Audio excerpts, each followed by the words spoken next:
One enemy left.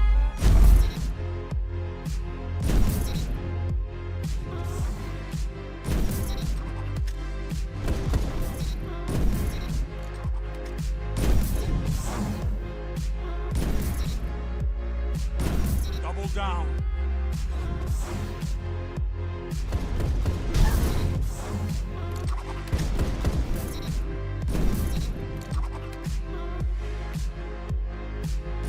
Three opponents down. This is amazing. It's all up to you now. Destroy them. 2 for 1.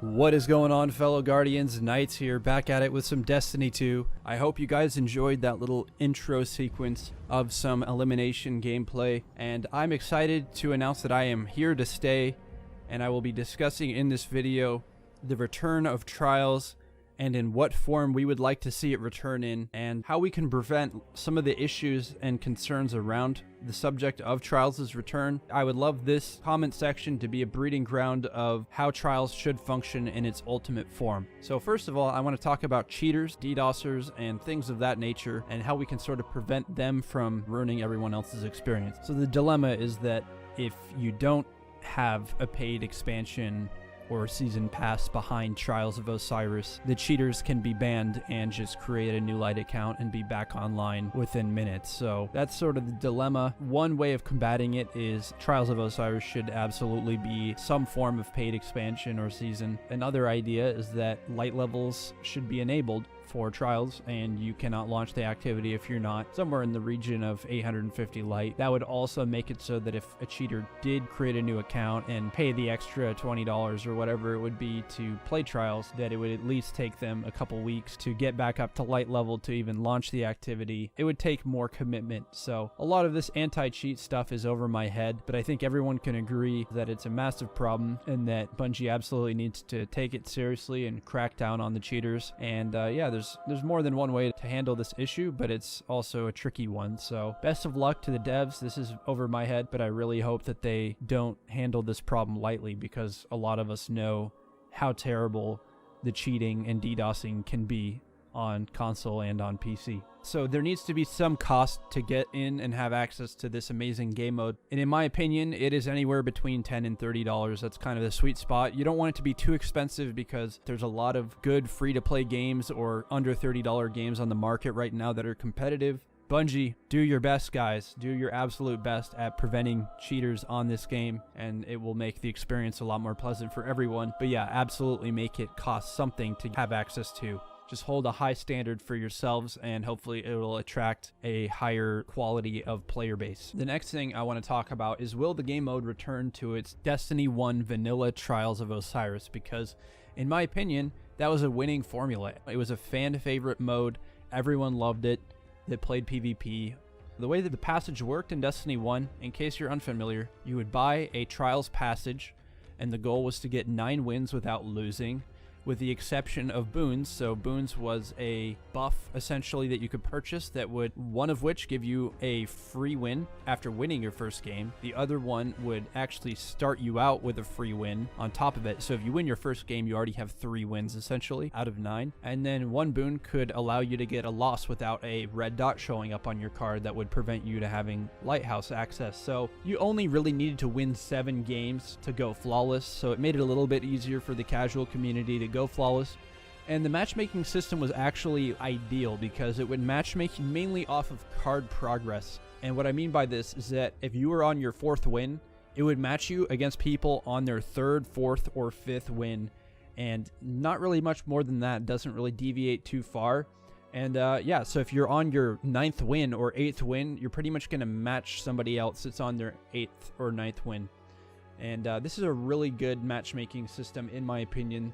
It's not too meticulous about, oh, whose KD is exactly 2.0 and, you know, team KD averages, matchmaking, all that stuff. I think it's just a lot more straightforward. It's just generally better, because the progress, it gets harder and harder as you get to the end, because ultimately you will be playing teams with better stats as you get on your later progress of the card. So another thing I want to talk about is loot, because a lot of people are worried, especially PvE players, about going flawless and whether they're going to have an opportunity to be able to go flawless at all. So how it worked in D1 is that there was a series of bounties that you could purchase from Brother Vance, and by accomplishing them, they were extremely easy to do, especially if you played more than a handful of games, is they would yield non-adept versions of armor and weapon. So basically Trials weapons and Trials armor that did not have a special exotic-like perk added to them. So they were kind of inferior versions of the lighthouse loot, but if you still wanted to claim some form of it, you could still do so. So I think that would be a nice way to have it come back, is just have that same system, bounties that rewarded similar armor that wasn't quite as top tier as the lighthouse loot. I would love to see some perks that are catered to Trials itself. I would like to see armor that has the ability after revives to return one special weapon bullet, because I do think that the special weapon economy right now is actually pretty solid for run and gun based game modes in the Crucible. But for elimination, a much more paced out game mode, I think it kind of lacks, especially for snipers, because shotguns get to just shoot somebody point blank and you're basically standing on top of their ammo pack. Whereas as a sniper, unless you're using Revoker, which I'll talk about in a minute, you're basically just stranded without ammo and you only get 2 bullets. And as you see in some of these clips, I pick up a special ammo crate and it replenishes 4 rounds. So I would really like to see special ammo crates return. Perhaps they would only drop 2 rounds of ammunition, and then we could still have ground ammunition that would drop 2 or 3 tops along with a revive perk. So it would be cool to kind of sanction off different ways of accumulating ammo as opposed to just having one method of getting ammo. And in my opinion, for Trials specifically, I think the dead body ammo system is kind of inferior. So let me know your thoughts. It's just kind of how I feel as a sniper main. I think it's just a little too scarce. And as for a Revoker, I think they simply just need to change the perk from missing shots returns a round into the reserves to hitting headshots returns rounds into the reserves. Because in what world does it make sense to be rewarded for missing? To me, it's a no-brainer. Make it so precision hits with the Revoker return around instead of this like steroided mulligan perk that's on it. It just kind of breaks the sniper special ammo economy, and the only way that it wouldn't break the system is that if special ammo was like abundantly available. So I don't think that needs to be the case either. I think special ammo shouldn't always be a commodity that's accessible. I think it should be something you have to work for. At the same time, I don't think it should be quite as scarce as it is now, especially for snipers, because again, it's a lot harder to retrieve ammo as a sniper. You can clean it up at the end of rounds, but it's just kind of a weird like dog eat dog system with the special ammo economy, where you're kind of just like racing your teammates to see who can steal the ammo off the ground first. And to me, I don't like it. It just builds tension. It's not very team player-esque. So let me know your thoughts for that. Also, can't we just get Shortgaze back on sniper rifles? I don't see what the big deal is here. As for heavy ammo, let me know what you guys think. If there should be a heavy round on round 3, or if you like heavy ammo spawning on every round but several minutes into the round. In my opinion, I could do without heavy ammo, or if there is heavy ammo, I would prefer it to be on round 3 like in D1, because it's kind of just like a straightforward brawl, not a whole lot of camping, and you're kind of just like forced to come out of your havens and challenge each other. So I don't mind it. It's kind of a more chaotic round, and it can be annoying, but if it is to return, I would prefer it to be on round 3. One thing I do really enjoy about the Labs elimination mode that they've been in the works lately is that every round you alternate sides, because in Destiny 1 this was not a thing, and that if you got the crappy spawn, you basically spawn there the entire game. I've been checking the subreddits about Quick Res and Crest of Alpha Lupi for the Hunter and Titan. We could possibly see a return of those 2 exotic, along with Light Beyond Nemesis, which was the Warlock helmet that provided exotic perk, which was Quick Revive. Another thing I've seen a large demand for is Self-Revive, along with Blink to hunters. I myself am frustrated that Blink is not on any hunter subclass. Not that you should do away with like High Jump or one of the other jump options, but perhaps there could be a hunter exotic that replaces your jump with an improved version of Blink, along with the self-res could either be a replacement to Dawnblade or the Well of Radiance to have self-res instead, or it could be a Well of Radiance specific exotic. Now, I know this can be kind of a cheese, and this is sort of a controversial one. I personally don't really care if it comes back. I do enjoy sniping people out of self-res. I'm sure a lot of people enjoy that as well. Maybe it breaks the PvE. You guys let me know your thoughts around self-revive coming back, potentially the quick revive exotics, along with hunters getting some form of blink. Blink is still very strong in D2. I think a lot of people overlook this.